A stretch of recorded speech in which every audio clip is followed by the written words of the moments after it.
Systém Isover Stepcross je určen k plně pochozímu zateplení půdy v rovině stropu. Využívá širokého sortimentu výrobků společnosti Isover. Před montáží je nutné zajistit parotěsnost, nejlépe folii Isover Vario KM Duplex UV. Folii lepíme k očištěné stěně tmelem Vario Double Fit už ve spodní části stěny, dále pak nad předpokládanou výšku zateplení.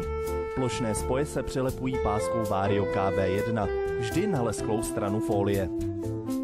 Nosnou část systému tvoří polystyrenové trámce a kříže, které lze jednoduše sestavit. Standardně se dodávají na výšku zateplení 200 až 300 mm. Trámce a kříže doporučujeme k sobě lepit nízkoexpanzní polyuretanovou pěnou.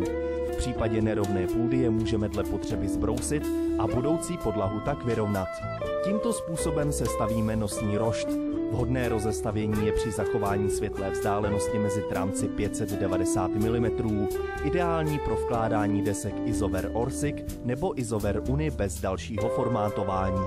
Důležitým prvkem systému Stepcross jsou také montážní prkna, ke kterým bude připevněn dřevěný záklop. K trámcům a křížům je lepíme opět nízkoexpanzní pěnou. Doba schnutí je cirka 1 hodina. Pro lepší slepení prkna přitížíme. Výplňovou izolaci z čedičových vláken Orsic nebo Uni pokládáme vždy ve 2 vrstvách na vazbu, nesmíme zapomínat ani na doizolování krajních míst, až k parotěsné folii. Po zkontrolování všech detailů izolace položíme dřevěný záklop z prken nebo z OSB desek. Záklop pro lepší stabilitu přibližně po 20 cm vrutujeme do montážních prken. Zateplení půdy pochozím systémem bez tepelných mostů Isover Stepcross je hotovo. Zabránili jsme unikání tepla a půdu můžeme dále využívat.